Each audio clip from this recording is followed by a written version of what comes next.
Je m'appelle Ilboudou Dieudonné. Je suis né à Ouagadougou. Je suis le père de 4 enfants. Ma femme est décédée lors d'un accouchement. Elle est tombée malade. Et après 9 mois, elle est décédée. Mais malheureusement, on n'avait pas pu faire le test du sida. Après, au bout d'1 mois, je suis tombé malade. Et c'était la diarrhée. On m'a hospitalisé. Et après 2 jours, ils m'ont déposé chez moi à domicile. Puisque je ne pouvais plus aller dans les dispensaires, puisque je n'avais pas de sous. Donc il y a eu un frère qui est venu me voir. Il m'a évacué. Ils m'ont hospitalisé pendant 12 jours. Donc après, l'infirmière m'a donné des conseils. Est-ce que j'ai fait le test du sida? J'ai dit non. Donc j'ai fait le test et c'était positif. J'avais le VIH 1. Auparavant, je travaillais comme un géotechnicien sur la construction des barrages et des routes. J'ai eu des mésententes avec le directeur du chantier et ils m'ont licencié. Donc, mon mal m'a fait que jusqu'à présent, je ne travaille pas. Mes enfants sont à l'école. Je suis épaulé par mes amis et mes frères. Le sida est une maladie qui fait très mal, puisque ça amène toutes les petites maladies. Tout le corps, la tête, les yeux, surtout le foie, maux de ventre, la diarrhée. Mais présentement, je vis sous traitement. Donc, je ne sens pas trop le mal. J'arrive à vivre comme il faut, je respire normalement. Ça, je suis content. Bon, moi, j'avais le problème de foie. Et après ça, j'ai eu la tuberculose. Je suis allé au laboratoire. Ils ont fait l'examen et ils ont trouvé que j'étais positive. J'avais la tuberculose. Donc ce traitement dure 8 mois. Les 8 mois ont épuisé. Présentement, j'ai problème du sang. Mon corps me manque du sang. Mon groupe sanguin, c'est un B registre négatif. Donc pour la trouver, c'est un peu compliqué. Ma famille a été et ça a été difficile. J'ai eu qu'une poche que mon docteur m'avait demandé 2 poches. Donc on n'a pas trouvé la deuxième poche. Une poche, c'est 1 demi-litre. Ils n'ont pas trouvé. Ma famille, ils les ont prélevés, mais c'est des O positives du sang qui ne me correspondent pas. Bon, et mon docteur m'a dit qu'il y a eu un produit que j'ai pris qui m'a aspiré le sang, qui m'a bu le sang dans le corps. Donc, immédiatement, il m'a éliminé ce produit-là. Ça ne correspondait pas avec mon organisme. Oui, puisqu'il y a des effets secondaires des produits. Par exemple, moi j'ai des petites plaies, que c'est des effets secondaires des produits qui me l'ont provoqué. Les effets secondaires, ça peut être autre chose que les plaies. Ça peut être le mot d'yeux, ça peut être les maux d'oreille, ça peut être un autre mal. Ça dépend de l'organisme. Depuis ma naissance, je tombe malade très rarement, peut-être un palu comme ça. Mon premier mal que j'ai perçu, c'est ce mal, le sida. Et ça m'a commencé en 2003. 2003, j'ai souffert. J'ai souffert puisque quand j'avais la diarrhée bondissante, mes voisins même sont venus m'entourer puisqu'ils ne savaient pas que j'allais faire encore 1 minute. Mais en tout cas, quand mon frère est arrivé, qui m'a envoyé au CMA, c'est là que j'ai retrouvé la vie. Il faut faire le test pour savoir si tu as le VIH ou pas. Si tu as le VIH, tu commences à traiter, tu peux vivre comme les autres, mais il faut utiliser chaque fois le capote qu'on appelle condom pour ne pas contaminer les autres. Puisque quand tu as le VIH1 et tu pars faire les rapports sexuels avec une femme qui a le VIH2, ça, tu es mort. Tu ne peux plus te soigner, tu as des problèmes. Donc, d'autres sont malhonnêtes qui veulent faire l'épidémie. Ils veulent contaminer tout le monde. C'est pas bon.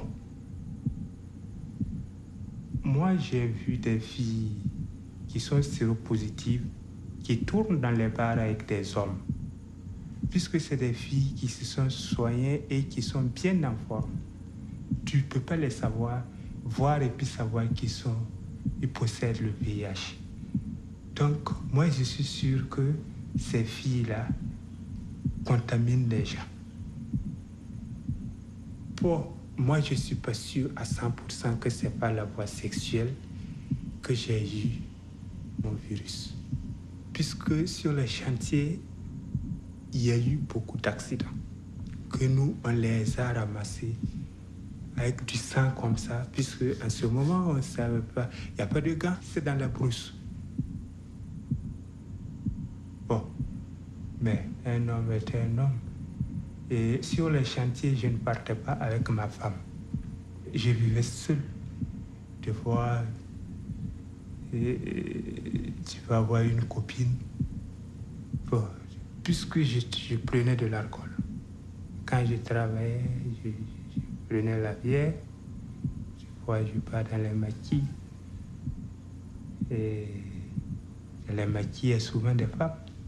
Des fois, je peux prendre une femme, mais souvent, je mets des préservatifs. Puisque au bout d'un mois, je viens à Ouagadougou. Je fais mes rapports tranquille avec ma femme. Oui. Mais bon, les capotes, c'est pas tellement bien équipé. Tu peux porter ça et au moment de la pénétration, ça pète et puis tu es là, puisque c'est un caoutchouc. Donc si c'est pas bien conservé, avec le soleil, ça ne sert pas. Et puis, ça, même si c'est pas pété comme ça, il peut y avoir des trous que le virus peut passer. Donc, tout ça, c'est des risques. Tu vas dire que tu t'es protégé alors que c'est dans le vide. Oui. Tout ça, ça arrive. Tout ça, ça arrive. Mais depuis que j'ai eu le VIH, je n'ai pas fait de rapport puisque je suis malade. Je suis malade et ça ne me vient même pas à l'idée comme ça. Ça ne me donne pas l'envie. Et puis, souvent, moi, je lis la Bible.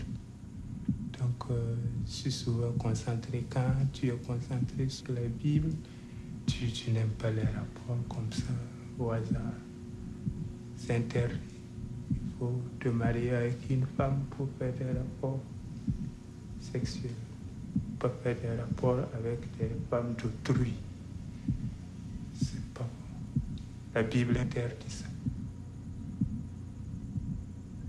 Moi, je me suis beaucoup concentré sur la religion, puisque la religion m'a sauvé beaucoup. Et je ne peux pas dire que c'est plus que la médecine, mais vraiment la religion m'a fait des miracles.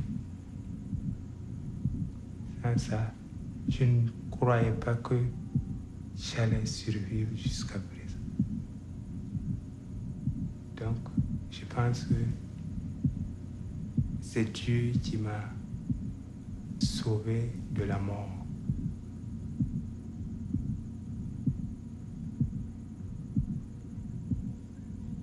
Le sida est une maladie qui est différente des autres, puisque le sida, c'est une maladie très dangereuse.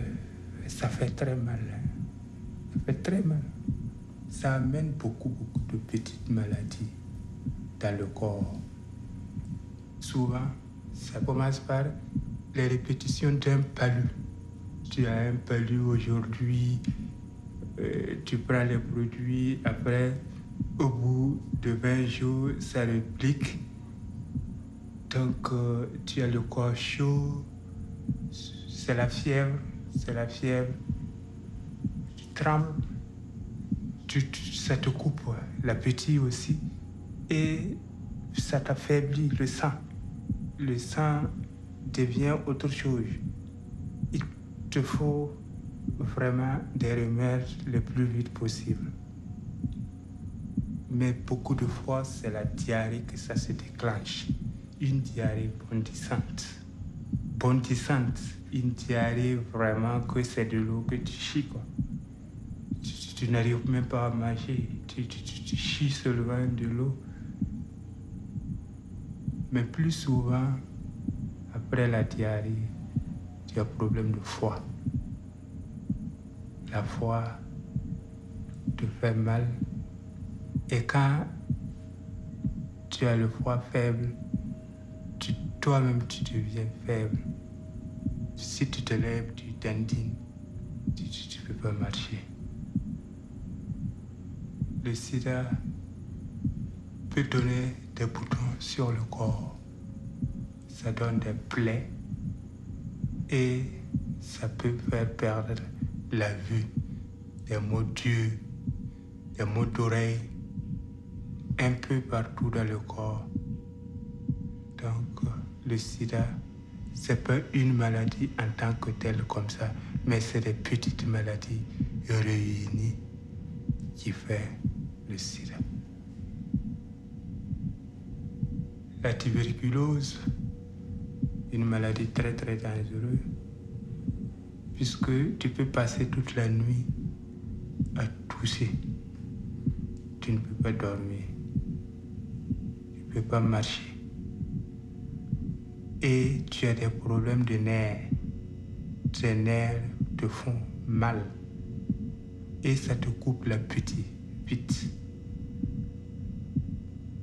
Et la méningite commence par une crise. Tu deviens raide. Le cou reste raide. Les nerfs sont tendus. Yeux ouverts, ça fait une crise terrible. Si tu n'as pas les soins, ça, tu ne peux pas t'en sortir. Ma famille, je ne les ai pas encore informés comme ça, mais ils savent que je suis malade. Mais j'ai des amis que j'ai informés, plusieurs amis. J'ai 4 enfants, tous des filles. Si je les informe, je ne sais pas qu'est-ce qu'ils vont devenir, puisque c'est des enfants, ils peuvent pleurer devant moi et ça ne va pas me plaire. Ça, c'est sûr. Si je les vois pleurer à cause de moi, ils pleurent parce qu'ils me voient mourir. Donc ça va m'affaiblir et ça peut m'aggraver même mon mal. Quand j'étais gravement malade, Moi, j'étais plutôt parmi les morts que les vivants, puisque mon idée même n'était plus sur terre. Et c'est au moment de mon mal que je commençais à prier et Dieu a fait un peu du miracle sur moi. Et depuis que j'ai commencé à prier, mes rêves se réalisent. Ouais. Aujourd'hui, je veux que ma santé soit améliorée pour que je puisse avoir des contrats pour pouvoir survivre avec mes enfants. J'ai 4 filles à l'école et leur scolarité, c'est pas facile. Chaque fois, il faut que les amis m'aident. Donc, je prie Dieu pour qu'il y ait plus de la santé, pour que je puisse travailler pour les épauler un moment.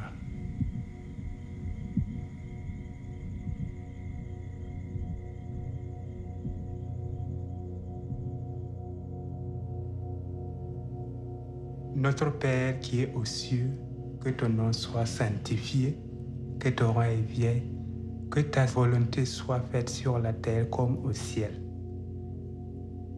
Donne-nous aujourd'hui notre pain quotidien. Pardonne-nous nos péchés, que nous pardonnons aux autres, mais délivre-nous à la tentation. Amen.